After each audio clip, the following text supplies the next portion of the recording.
Sabah everybody and welcome back to the channel. In today's video we're going to check out a ruggedized 7-inch tablet that runs Android that's made for professionals. This is the TOUGHBOOK S1. Let's check it out.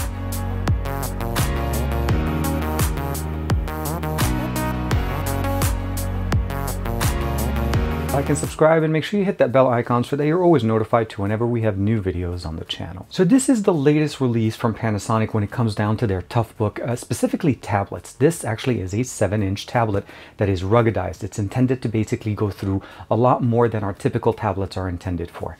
The first thing you'll probably notice right off the bat, it actually looks very different, and of course it is intended to be that way. It has docking pins at the bottom to be able to connect it to a dock or a charging station. On the left side we actually have a full-size USB port. That's actually a USB-C style port, which we'll be able to use it to charge as well as connect directly data into it, and it is weather sealed or weatherproof. You'll notice there is a little clicking mechanism.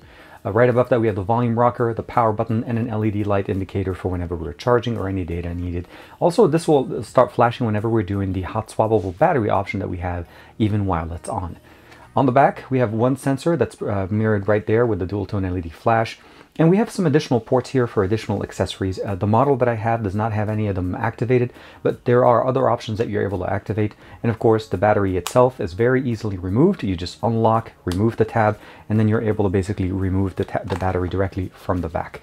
There are additional sections here where you'll be able to add an SD card to expand the 64 gigabytes of internal storage. And of course, the battery itself comes in multiple sizes. So you're able to buy multiple sizes, and it's rated to last almost up to 14 hours worth of battery usage. On the right side, we have a headphone jack as well as basically one of the screws here. So we do definitely have a full-size headphone jack for audio, but we also actually have a very nice loudspeaker that we'll get a chance to do a test on as well. On the top, not much, pretty much clean. On the front, we have an earpiece, a front-facing camera, and a front-facing microphone. And of course, the bezels to be able to hold it. Let's go ahead and power it on since we took the battery out. And I'll give it a second to go through. Again, it is running Android, and it is actually Android 10.0. So let's talk a little bit about the specifications. We have a 7-inch HD sunlight viewable display, and of course, there's also the patented rain mode, the Panasonic rain mode that is also supported here. We have the Snapdragon SDM660 processor. It's an octa-core processor at 2.2 gigahertz, 4 gigs of RAM with 64 gigs of internal storage. As I mentioned to you guys, there's an expandable storage right beneath the battery that you're able to add an additional SD card. Now, keeping in mind, when I say 4 gigs of RAM, you need to understand the user base that's going to be using this type of tablet. They're going to be professionals, typically using stock applications from their company, not necessarily using it for social media, playing games, and doing additional things that we typically like to do with our tablets. This, again, is a ruggedized, field-intended tablet. The UI elements that we have here, or the applications that we have in here, are all preloaded directly from Panasonic, and companies will typically load their own. So again, there's the barcode reader, typical to what we see from Panasonic. We do have gesture support, which I did turn it on. Button handler, that's the ability of remapping some of those options as well. And as you can see, there's additional apps here like hardware diagnostics, going in there, making sure that we have correct, external SD card, the GPS, the USB storage, Ethernet connectivity if we have that option connected, Bluetooth, Wi-Fi. It does actually also support NFC. The display is an LCD, touchscreen, single touch, multi-touch of course, sound with the speaker at the bottom, and of course battery health, system information, and test. It will work both in landscape or in portrait mode, so just keep that in mind. Last but not least here, mobile firmware update. This is how we would update the software on it. It is currently running Android 10.0. And of course we have the Panasonic Rapid configuration. That's how you'd be able to basically deploy different firmwares from different companies. Stylus mode, this also does support stylus mode, and I'll show you guys a couple of the options there. Now the warm swap is that new feature that they talked about, which enables us to actually swap the battery on this without actually having multiple batteries, which we've seen in some of their other models. Meaning I don't actually have to have a separate battery plugged in or even have it plugged into power. By activating this mode, I'm able to swap batteries, put a new one in there without actually having the tablet shut down. So that's something that's very nice and easily done. Log sending app, of course, application here. You have the Google Play services, Google Play Store, of course, installed. But the intention here, again, is intended for deployment in a company. So for me, what I really appreciate here is like when I go to Lowe's, Home Depot, or even some companies like, In-N-Out, and I see them taking my orders with TOUGHBOOK tablets, which is really very nice. Now, this one is extremely smaller than the other one that we've seen before. Not only that, it's actually pocketable. That's one of the main benefits here. When we talk about ruggedization, we mean mil-spec standard 810H, not 810G. And of course, we have IP65, IP67 certification for water and dust resistance. So you're not going to have to worry about actually either if you drop it or or if you actually end up getting water or dust or anything like that, this is intended to actually work. And of course, as long as you make sure that whenever you close these ports, you click them back into where they're supposed to, because that's basically how you're providing the seal.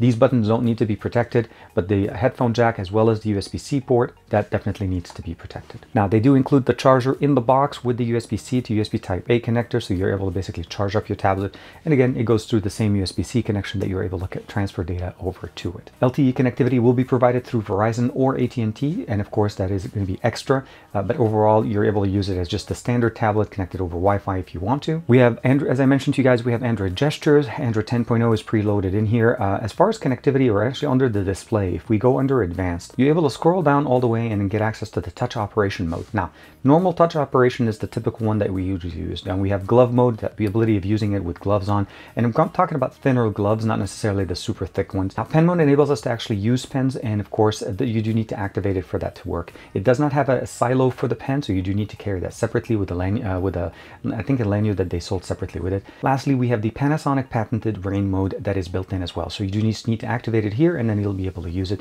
So if you're going to be outside and you notice that it's starting to rain, activate rain mode under the display and you're pretty much set. The camera application is pretty standard. There's not really a lot of special things. We'll get a chance to look in some of the videos. Again, we have a 5 megapixel front-facing camera and an 8 megapixel back-facing sensor. Starting off with the front-facing experience here on the S1, the main thing you want to keep in mind is 1080p is going to be the maximum resolution, as well as the fact that we have a front-facing microphone. So the audio should be actually very well pronounced, and not only that, also very much focused on the subject. So great for video calls or anytime you need to actually have a video conversation with somebody. This should be a good example of what it sounds like. Switching it over to the primary sensor on the back, 1080p 30 frames per second is going to be the maximum resolution. This is an example of what the video and audio will perform on the brand new TOUGHBOOK S1.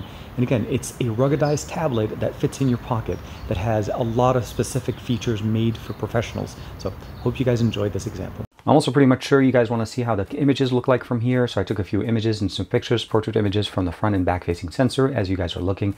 Images come out pretty good as long as there's good enough lighting, but again, the main benefit of this tablet is the ability of adding additional accessories to allow us to use like barcode scanner and other things in the field that professionals will need, specifically because this type of tablet is really intended to be deployed in mass quantity at companies. So let's say again, field work, EMT, police officers, anything like that that uses and that has a need for a portable connection or portable solution for a tablet, this will definitely meet their requirements. Now, as I mentioned to you guys, the speakers that we have in here can get pretty loud, up to 94 decibels. So we're going to make sure that the volume level is at 100%. We're going to be playing my favorite song, NCS Jumbo. It's a non-copyrighted song, so we'll go ahead and jump over to right about where the drop happens. And again, it's mostly just to show you guys how loud this thing can be, and which means you can actually use this in speaker mode when you're outdoors, not necessarily just relying on the headphone jack, but definitely enjoying the loudspeaker that we have in here. Jack it up.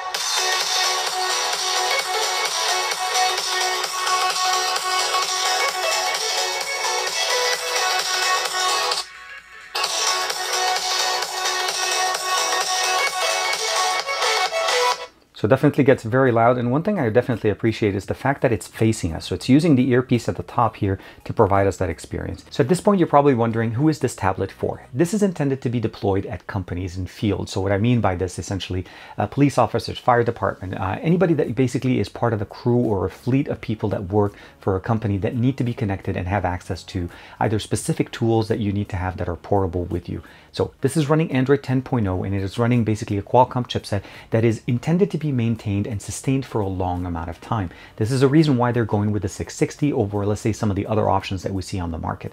The other option as well that you want to keep in mind, although it has 4 gigs of RAM, it is running a very, very, very light version of Android 10.0. What I mean by this is there's very little customizations done by Panasonic on top of the UI elements for it to slow down the system. So 4 gigabytes is actually more than enough. Also, the intention for this is also obviously to run maybe 1 or 2 heavy-duty applications, which 4 gigabytes will be able to handle this very nicely. So connectivity, long battery life, a plethora of accessories that you're able to pick up directly from Panasonic, or depending on the company that you're working for, maybe deploying them with it. So pen input, the patented rain mode, connectivity for FirstNet ready, of course, with the 14 bands, the ability of connecting it on AT&T or Verizon for LTE connectivity. So this tablet will offer us a lot. Again, MIL-SPEC 810H with the ability of actually dropping it up to 5 feet. and not worry about it. That's one of the main benefits here. This is really intended for people that are going to be outdoors in environments that are going to be highly prone to bumping, dropping, water, dust, a whole bunch of different things going on, having them wearing gloves, being deployed, and not having to worry about the hardware, and if the hardware will basically handle it. So a 5-foot drop like I just showed you guys will not even damage this tablet. So let me know what you guys think in the comments below. Again, thank you to Panasonic for allowing us to actually check out the TOUGHBOOK S1. This is again a 7-inch version of some of their other tablets that they have. This is not the first tablet that they've released, but it is essentially a smaller form factor that is intended to be ruggedized and portable for field work. So again, very much another win for Panasonic. Like and subscribe as usual. Let me know in the comments below, what do you guys think of the TOUGHBOOK S1 from Panasonic? And have you seen TOUGHBOOKs before? Because I can tell you right now, when I started working with Panasonic, I started recognizing and noticing that there's a lot of those tablets and Panasonic PCs, rugged PCs, that are used in the field. Specifically over at In-N-Out, every time we go over there, I see them using a Panasonic, and that nice iconic black and silver color is almost unmistakable. This is TK. I'll see you guys in the next video. Take care.